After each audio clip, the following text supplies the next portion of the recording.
ആദരവായ റസൂലുള്ളാഹി സല്ലല്ലാഹു അലൈഹി വസല്ലമ തങ്ങളുടെ 1500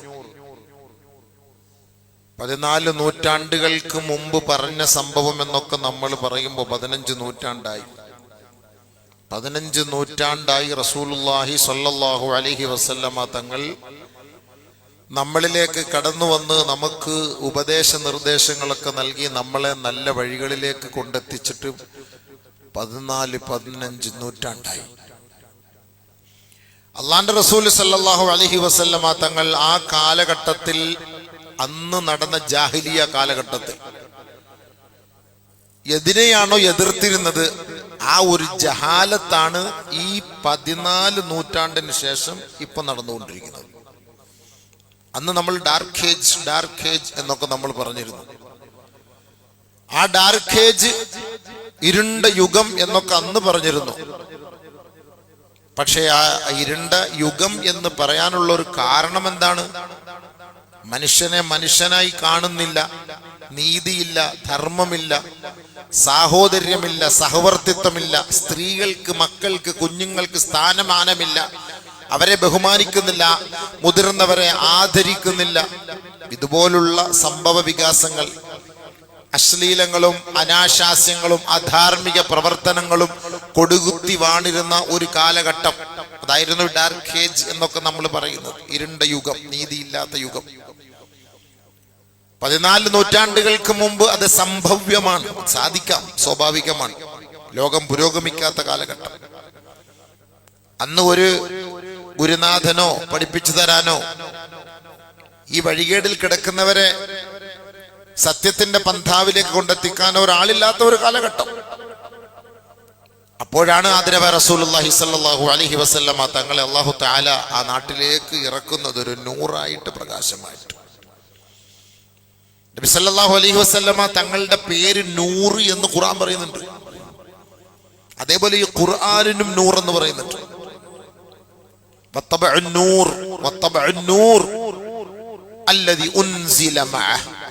നബിതങ്ങളോടൊപ്പം കൊടുത്തുവിട്ട ആ നൂർ പ്രകാശത്തെ നിങ്ങൾ അംഗീകരിക്കണം. അതാണ്. അതേപോലെ മറ്റൊരു സ്ഥലത്ത് പറയുന്നു, ഖദ് ജാഅകും മിനല്ലാഹ് നൂറുൻ വകിതാബും മുബീൻ.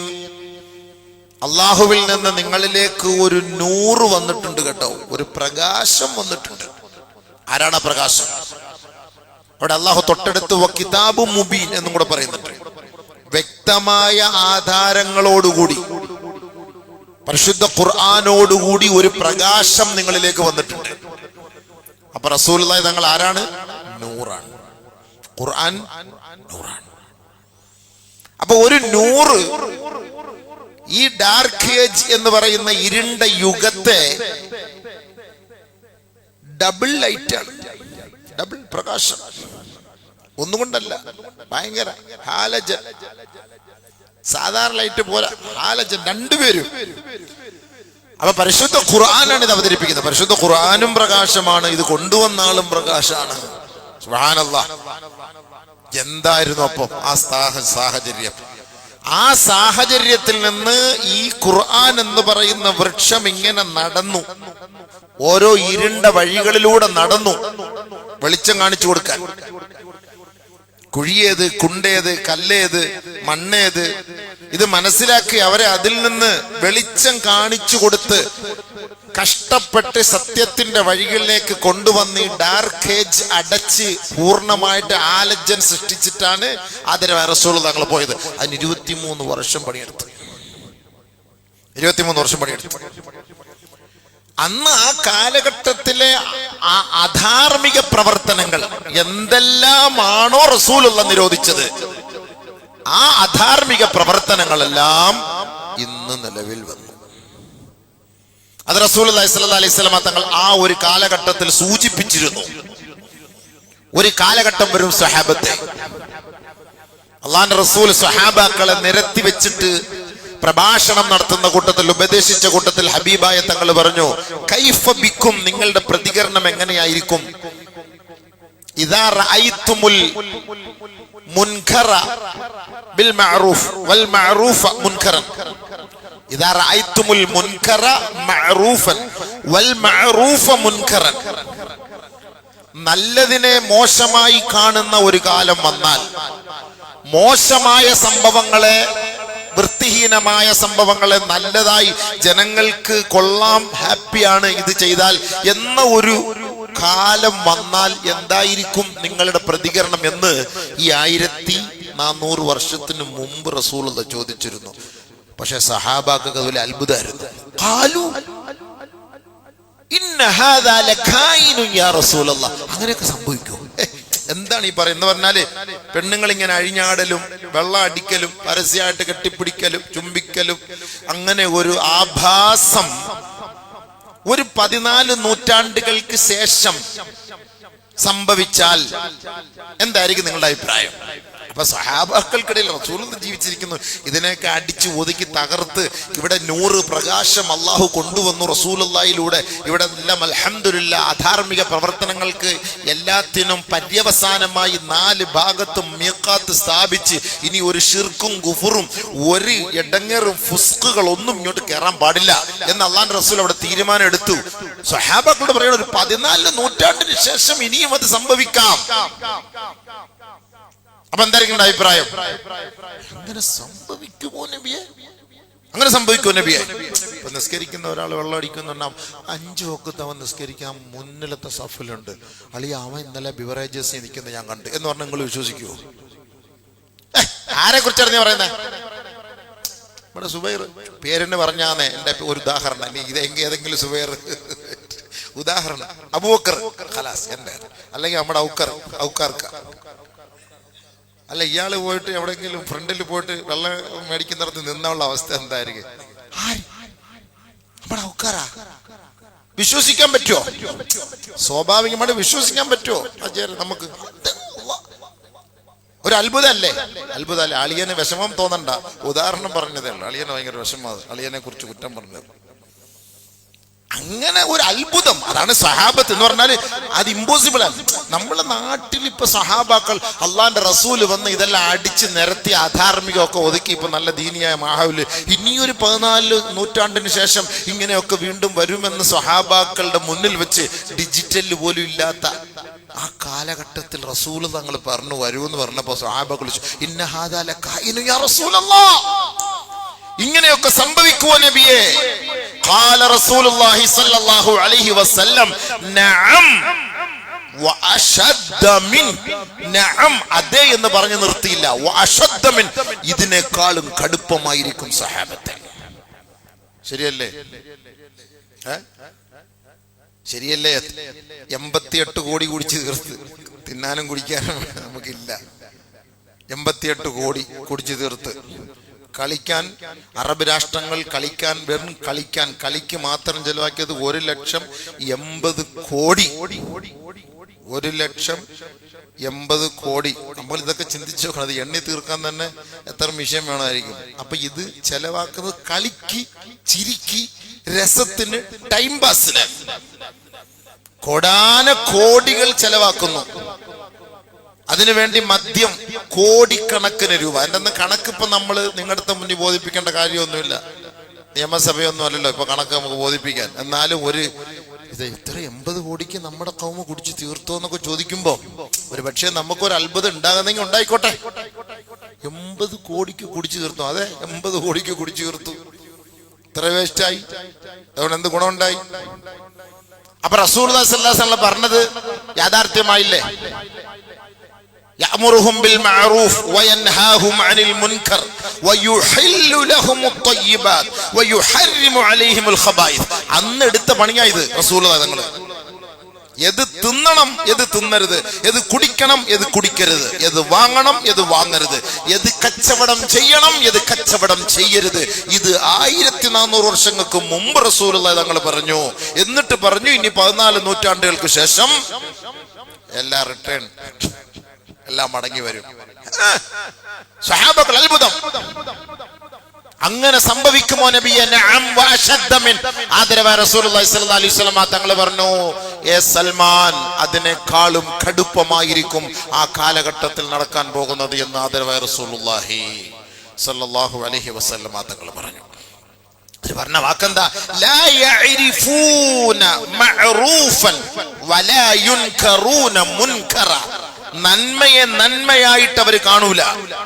ഇത് നന്മയാണെന്ന് ആരെങ്കിലും ഉലമാക്കൾ അവരോട് പറഞ്ഞു കൊടുത്താൽ അവരെ തെറി വിളിക്കുകയും അവരെ വേദനിപ്പിക്കുകയും അവരെ ആക്ഷേപിക്കുകയും അവരെ അധിക്ഷേപിക്കുകയും ചെയ്യുന്ന ഒരു കാലം വരും സഹാബത്തെ. ശരിയല്ലേ? അല്ലാഹു റസൂൽ സല്ലല്ലാഹു അലൈഹി വസല്ലം തങ്ങൾ അന്ന് പറഞ്ഞതാണ്, യുഖ്തലുൽ ഉലമ, ഉലമാക്കളെ അന്ന് കൊന്നുകളയുന്നു. ഇതൊക്കെ ഹക്ക് വിളിച്ചു പറയുന്നവരെ ഭീഷണിപ്പെടുത്തും, കൊല്ലും. കഖത്തിലിൽ കൽബ്, പട്ടി അടിക്കുന്നത് പോലെ അടിക്കുന്നു. നഊദു ബില്ലാഹ്, അല്ലാഹു കാത്തുരക്ഷിക്കട്ടെ. കമാ യുഖ്തലുൽ കിലാബു, ഹദീസിലുള്ളതാണ്. പട്ടികളെ കൊല്ലുന്ന പോലെ, പട്ടിയുടെ സ്ഥാനം പോലും ഈ നന്മ ഉപദേശിക്കുന്ന പണ്ഡിതന്മാർക്ക് അല്ലെങ്കിൽ ഉപദേശിച്ചു കൊടുക്കുന്നവർക്ക് ആ കാലഘട്ടത്തിൽ സ്ഥാനമുണ്ടാവൂല. അങ്ങനെ ഒരു കാലം വരും സ്വഹാബത്തെ എന്ന് 1400 വർഷങ്ങൾക്ക് മുമ്പെന്നൊക്കെ നമ്മൾ പറഞ്ഞത് ആയില്ലേ? 1500 വർഷമായില്ലേ?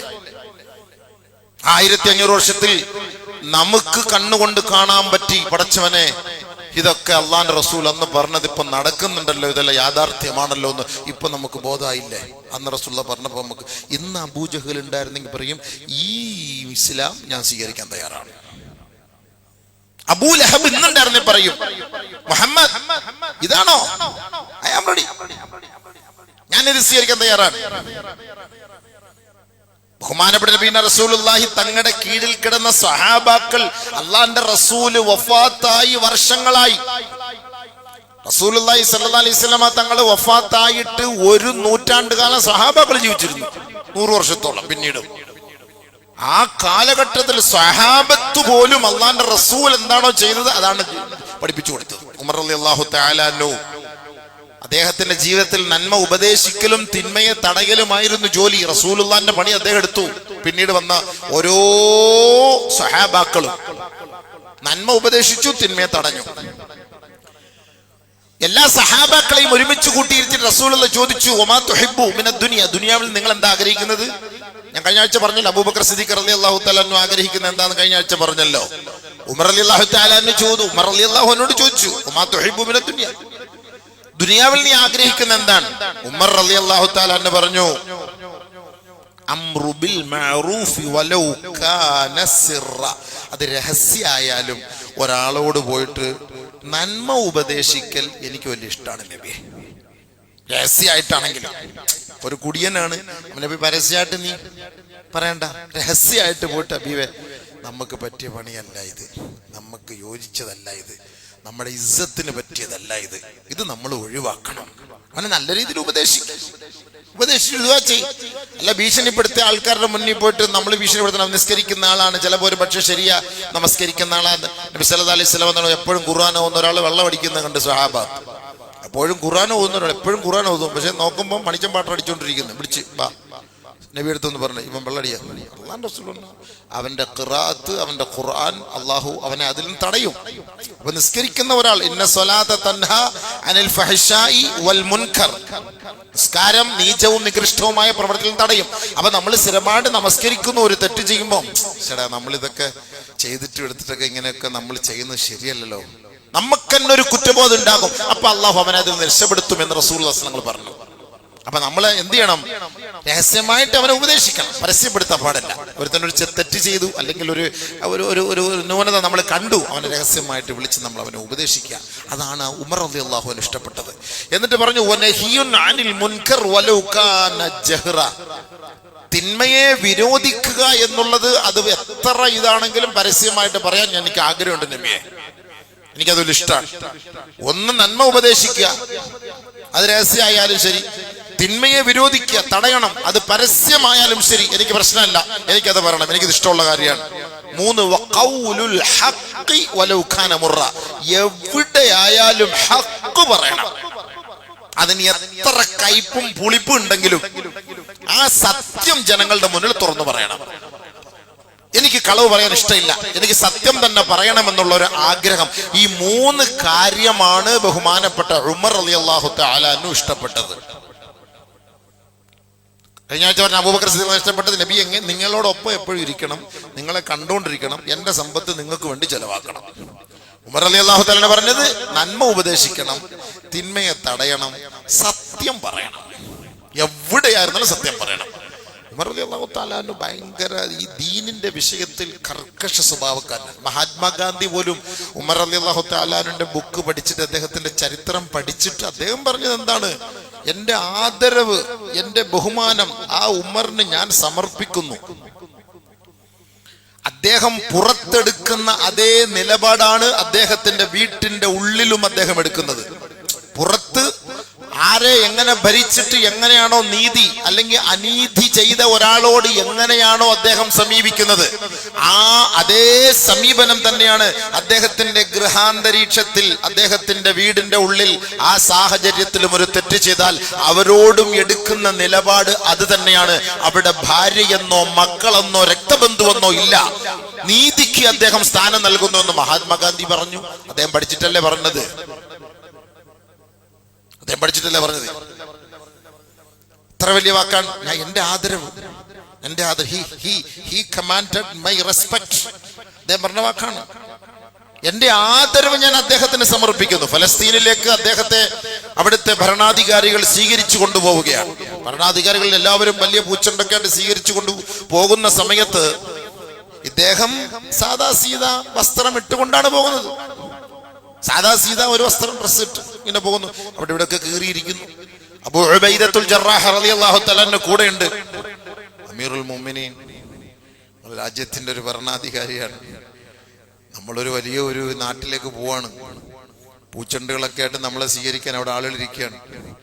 നിങ്ങൾ ഇങ്ങനെയൊക്കെ ഒരുമാതിരി ഈ ഒരു വേഷത്തിൽ പോയാലോ? ശരി, അവര് ശരി നല്ല ഡ്രസ്സൊക്കെ ഇട്ട് ചിരി മൊഞ്ചോട് കൂടിയൊക്കെ പോകണ്ടേ? ഉമർ റളിയല്ലാഹു തആല പൊട്ടിത്തെറിച്ചില്ലേ? അബൂ ഉബൈദ, നീ ഒരു മുസ്ലിമാണ്, ഈമാനുള്ളവനായതുകൊണ്ട് ഞാൻ നിന്നെ വെറുതെ വിടുന്നു. പറഞ്ഞ വാക്കാണ്. നീ ഈമാനുള്ളവൻ. നമ്മളൊക്കെ ജഹാലത്തിലും ശിർക്കിന്റെയും കുഫറിന്റെയും മധ്യത്തിൽ കിടന്ന് അള്ളാഹ് നമുക്ക് ഏറ്റവും വലിയ ഇസ്സത്ത്, ഫഅസ്സനല്ലാഹു ബിൽ ഇസ്ലാം, ഇസ്ലാം എന്ന് പറയുന്ന ഇസ്സത്ത് തന്ന് അള്ളാഹു നമ്മളെ പുതപ്പിച്ചു. ആ വസ്ത്രം നൽകി അള്ളാഹു നമ്മളെ ആദരിച്ചു. അതിനേക്കാൾ വലിയ വസ്ത്രം നമുക്ക് ലോകത്തിന്റെ മുന്നിലില്ല.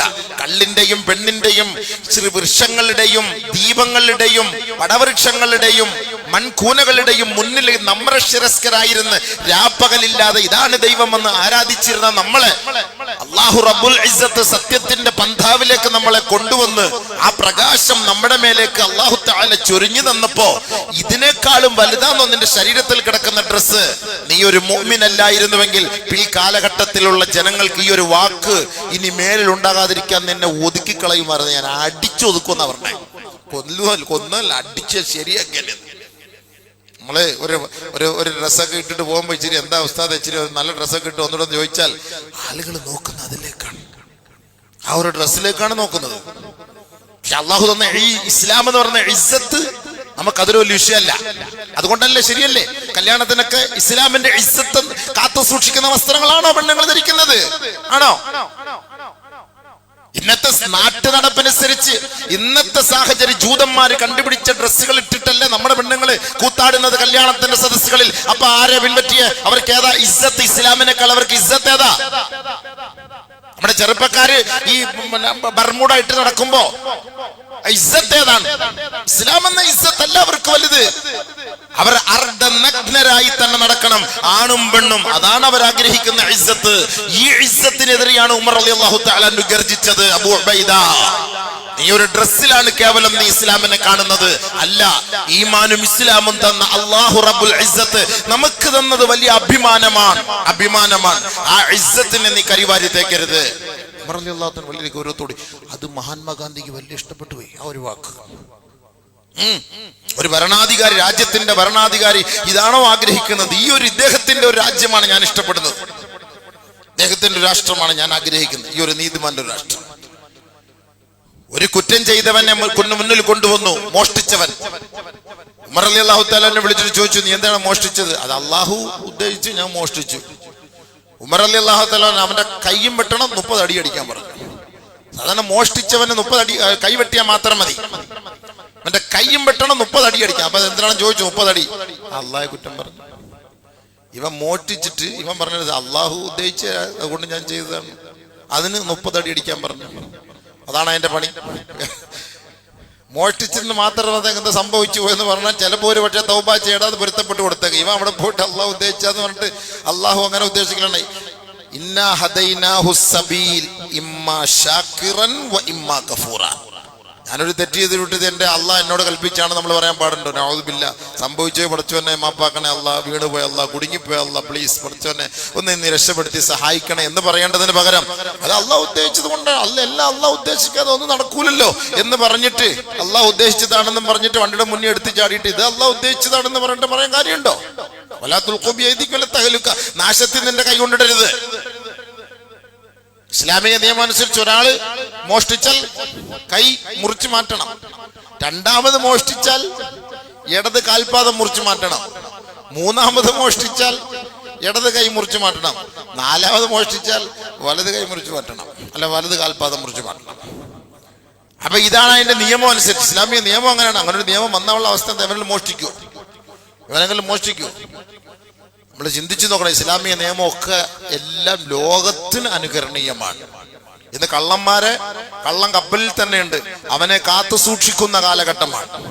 കള്ളന്മാർക്കെല്ലാം സപ്പോർട്ടും ചെയ്തു കൊടുക്കുന്ന കാലഘട്ടം. അതുകൊണ്ട് പ്രശ്നം എന്താ? വീണ്ടും വീണ്ടും ഈ കള്ളം അധികരിച്ചു കൊണ്ടേയിരിക്കുന്നു. ഇത് പറയുന്നവനെതിരെ ഭയങ്കരമായി രഹസ്യമായി ഭീഷണിയും ഉയർത്തുന്നു. ഇതിനെതിരെ പ്രതികരിക്കുന്നവരെ ഭീഷണിപ്പെടുത്തുകയും ചെയ്യുന്നു. ഇതാണ് ഇന്നത്തെ കാലം. ഉമർ റളിയല്ലാഹു തആല അൻഹുവിന്റെ കാലം അങ്ങനെ ആയിരുന്നില്ല. അത് റസൂലുള്ളാഹിൽ നിന്ന് പഠിച്ചു വന്നതാണ്. ഉമർ റളിയല്ലാഹു അൻഹു ഇഷ്ടപ്പെട്ടത് അത് തന്നെയായിരുന്നു. എവിടെയാണോ നിയമം പാസ്സാക്കുന്നത് അതേ നിയമമായിരിക്കും ഉമർ റളിയല്ലാഹു തആല അൻഹു തന്റെ വീട്ടിലും നടത്തിയിരുന്നത്. അതാണ് അംറു ബിൽ മഅറൂഫ്. ഉമർ റളിയല്ലാഹു അൻഹുവിനെ കുത്തി പരിക്കേൽപ്പിച്ചു. ഗുരുതരമായ അവസ്ഥയിൽ അദ്ദേഹം കിടക്കുകയാണ്. അദ്ദേഹത്തിന്റെ രോഗ സന്ദർശനത്തിനൊരു ചെറുപ്പക്കാരൻ കടന്നു വന്നു. അദ്ദേഹം ഇങ്ങനെ വന്ന് കണ്ടിട്ട് ഉമർ റളിയല്ലാഹു അൻഹുവിനെ പുകഴ്ത്തിയിട്ട് പോയി. നിങ്ങൾക്ക് അള്ളാഹു വലിയ അനുഗ്രഹമാണ്. അള്ളാഹുവിന്റെ റസൂലിന്റെ മാർഗത്തിൽ ജീവിച്ച് ഇപ്പൊ ഷഹീദായി. ഇതിനുള്ളൊരു മാർഗം അള്ളാഹു നിങ്ങൾക്ക് തന്നു. ഇതിനുള്ള മാർഗം. അദ്ദേഹം ഇങ്ങനെ നടന്നു പോകുന്നു. ഉമർ റളിയല്ലാഹു അൻഹുവിന്റെ മുന്നിൽ വന്ന് അദ്ദേഹത്തെ ഇത്രത്തോളം മദ്ഹുകളൊക്കെ പറഞ്ഞ് ഉയർത്തി പറഞ്ഞ് പൊക്കി പറഞ്ഞ് അദ്ദേഹം നടന്നു പോകുമ്പോ അദ്ദേഹത്തിന്റെ മുണ്ട് കണങ്കാലിന് താഴെ കിടക്കുന്നത് കണ്ടു. റുദ്ദു അലയ്യ അൽ ഗുലാം. ആ കുട്ടിയെ അവനെ ഇങ്ങോട്ട് തിരിച്ചു വിളിപ്പിച്ചു. ഉമർ റളിയല്ലാഹു തആല പറഞ്ഞു, ഇർഫഅ സൗബക് ഫഇന്നഹു അത്ഖാ ലിറബ്ബിക വഅൻഖാ ലിസൗബിക. വസ്ത്രം ഉയർത്ത് മോനെ, സുഖമില്ല, ലാസ്റ്റ് ചാൻസിൽ കിടക്കുകയാണ്. ഈ ലോകത്ത് നിന്ന് വിട പറയാൻ വേണ്ടി പോവാണ്. ആ ഹാലിൽ അംറു ബിൽ മഅറൂഫ്, നന്മ ഉപദേശിക്കുന്ന ബഹുമാനപ്പെട്ട ഉമർ അൽ ഫാറൂഖ് റളിയല്ലാഹു തആല അൻഹു ആ ചെറുപ്പക്കാരനോട് പറഞ്ഞു, മോനെ നീ നിന്റെ വസ്ത്രം ഉയർത്തു മോനെ. നമ്മൾ രാഷ്ട്രീയക്കാരായ മുസ്ലിമീങ്ങളായ രാഷ്ട്രീയക്കാർ നിസ്കാരമുള്ളവർ തന്നെ ആയിരിക്കും. അവർ മുണ്ടെടുക്കുമ്പോ പൊക്കിളിന് താഴെ വെച്ചെടുക്കുന്നു, കണങ്കാലിന് താഴെ കിടന്ന് അങ്ങോട്ടും ഇങ്ങോട്ടോട് അല്ലേ. രാഷ്ട്രീയക്കാരൊക്കെ അല്ലേ നേതാക്കന്മാരെന്ന് ആലോചിച്ച് നോക്കി. നമ്മളപ്പോ ആരെ ഇഷ്ടപ്പെടുന്നത്? നേരത്തെ പറഞ്ഞ പോലെ അള്ളാഹു തന്ന ഇസ്സത്തല്ല, അള്ളാഹു തന്ന ഇസ്സത്തല്ലേ നമുക്ക് വലുത് സുഹൃത്തുക്കളെ. വേറെ ഏത് ഇസ്സത്താ വലുത്?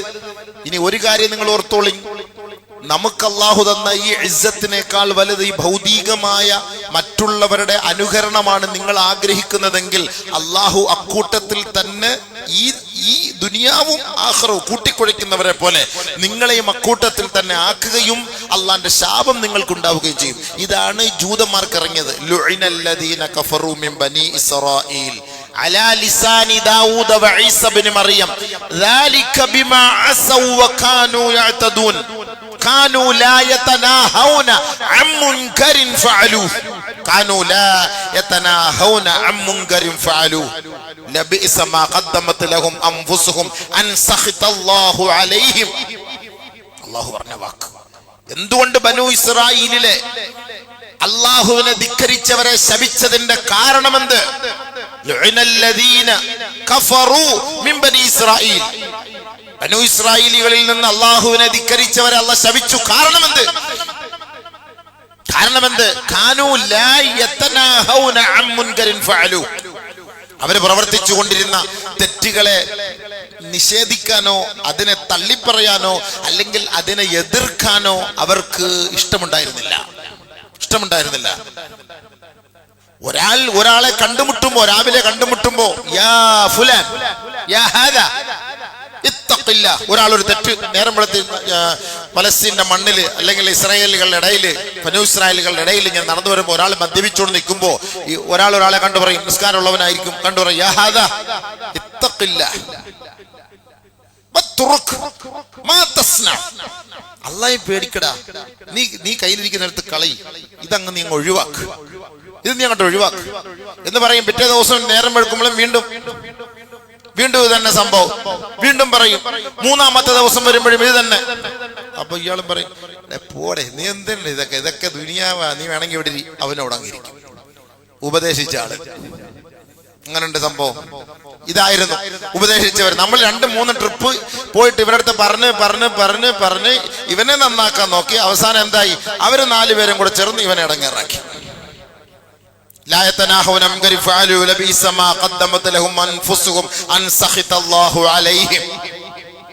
അല്ലാഹു സുബ്ഹാനഹു വതആല പറഞ്ഞു, നബി സല്ലല്ലാഹു അലൈഹി വസല്ലമ തങ്ങൾ പറഞ്ഞു, ഇവരൊക്കെ ഈ തെറ്റിലേക്ക് ഇവരോടൊപ്പം കൂട്ടുകൂടുമ്പോൾ അല്ലാഹു റബ്ബുൽ ഇസ്സത്ത് ഈ ബനൂ ഇസ്രായേൽപ്പെട്ടവരെ ശപിച്ചതുപോലെ ഇവരെയും അല്ലാഹു തആല ശപിക്കും.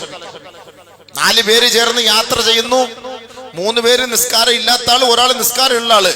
3 പേര് ഓണത്തിന് പോകുന്ന വഴിക്ക് ബാറ് കണ്ട്, അല്ലാഹുവേ എടാ ഞങ്ങളൊന്നും വരില്ല, നമുക്ക് വേണ്ട, നീ എന്താണ് ചായ കുടി, അല്ലെ ഒരു ജ്യൂസ് കുടി, നീ ഒരു ജ്യൂസ് കുടിച്ചാൽ മതി, അല്ലെങ്കിൽ നല്ല സൂപ്പുണ്ട്, സൂപ്പ് കൂടി, വെജിറ്റബിൾ സൂപ്പുണ്ട്, മട്ടൺ സൂപ്പുണ്ട്, നീ കുടി, ഞങ്ങൾ വേറെ കുടിച്ചോളാം, നീ കുടിക്കണ്ട. അയാൾ ശരിയല്ല, ഞാൻ പള്ളിയിൽ എടേ വേടേ നീ മറ്റേ അവൻ കുടിക്കുന്നു, ഇവൻ കുടിക്കും, നിനക്കൊന്ന് വന്നൂടാ കൂടെ. അവസാനം നിർബന്ധിച്ച് ഇവനെ കൊണ്ട് അവിടെ കൊണ്ടിരുത്തും. അവര് 3 പേരും കുടിക്കും, ഇവന്റെ മുന്നിൽ ഇവൻ സൂപ്പ് കുടിക്കും. എല്ലാം ഷാമിലാണ്, എല്ലാം സെയിം.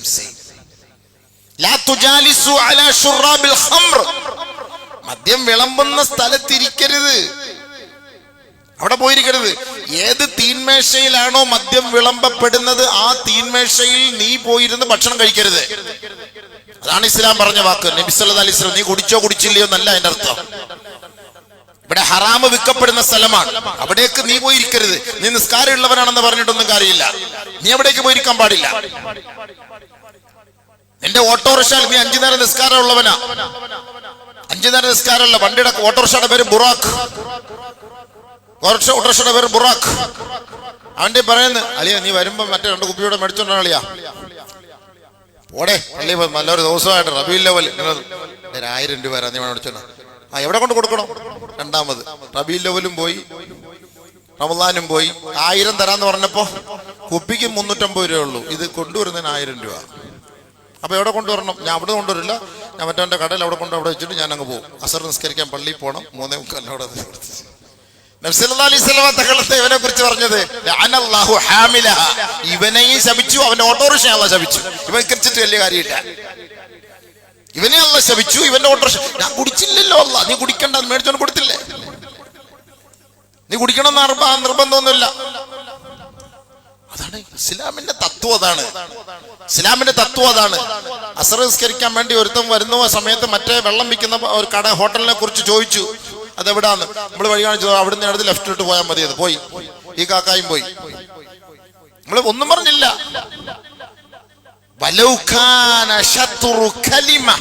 ഒരു ചെറിയ ഒരു വാചകം കൊണ്ട് നമ്മൾ സഹായിച്ചാലും മതി, അവനും അക്കൂട്ടത്തിൽ പെടും. അതുകൊണ്ട് എൻ്റെ സഹോദരങ്ങൾ, വാഹനം ഓടിക്കുന്നവർ, ഹറാമായ കച്ചവടത്തിന് നമ്മൾ നിൽക്കരുത്.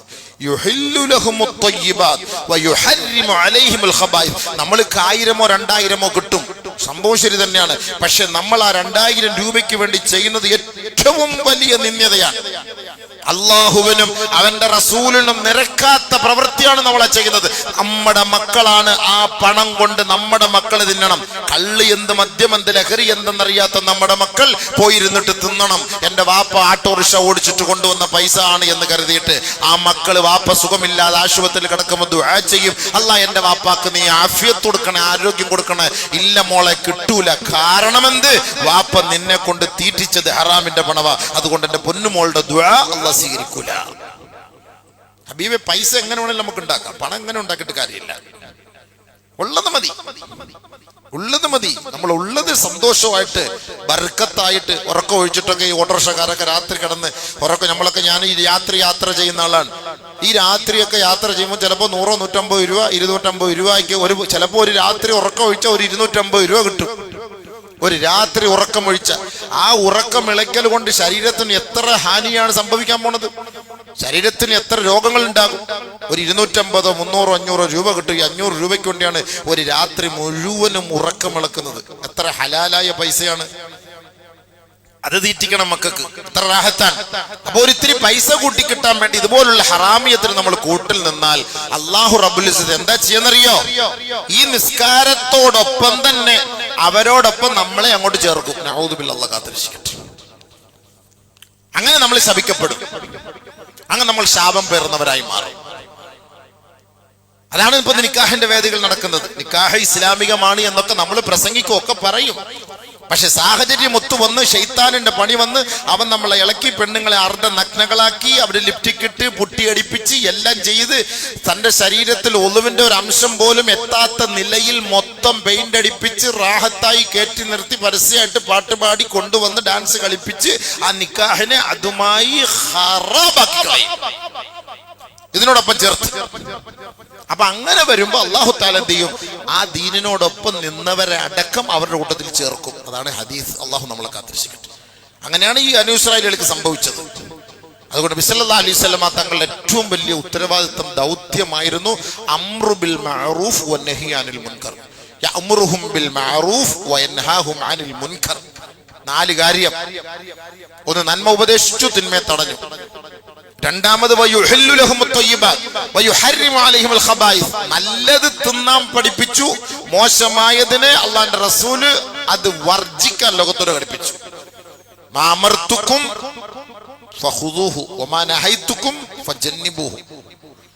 നിങ്ങൾക്ക് ഞാൻ ഉപദേശിച്ചത് നിങ്ങൾ കഴിക്കുക, ഞാൻ ഏതാണോ നിങ്ങൾക്ക് ഒഴിവാക്കിയത് അത് നിങ്ങൾക്ക് വിട്ടുകളാ, അത് നിങ്ങൾ കഴിക്കണ്ട, അത് വേണ്ട.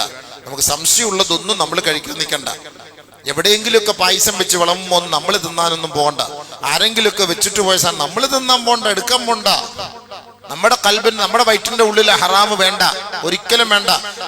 ഒരു 10 രൂപ 20 രൂപ കൊടുത്താൽ പായസം കിട്ടും, അത് പൈസ കൊടുത്ത് വാങ്ങിച്ചിന്ന്, നീ അധ്വാനിച്ച പൈസ കൊടുത്ത് വാങ്ങിച്ചിന്ന്, അല്ലെങ്കിൽ വീട്ടിൽ ഉണ്ടാക്കി തിന്ന്. അവിടെ ഇവിടെയൊക്കെ തരുന്ന പായസങ്ങൾ ആരുടെ പൈസ, എവൻ തരുന്നത്? ഇത് ഹറാം ഹലാൽ ഇതുപോലെ ഉണ്ടോ? ഇതൊക്കെ നോക്കണ്ടേ തിന്നല്. ഇത് നോക്കുമ്പോഴേ നമ്മുടെ ഇബാദത്തുകൾ ശരി, ഇല്ലെങ്കിൽ എന്താവും? അവരോടൊപ്പം ആവും. അതുകൊണ്ടാണ് നമുക്ക് കൂടുതലും മറ്റുള്ളവരുടെ സംസ്കാരത്തോട് ഇൻട്രസ്റ്റ്.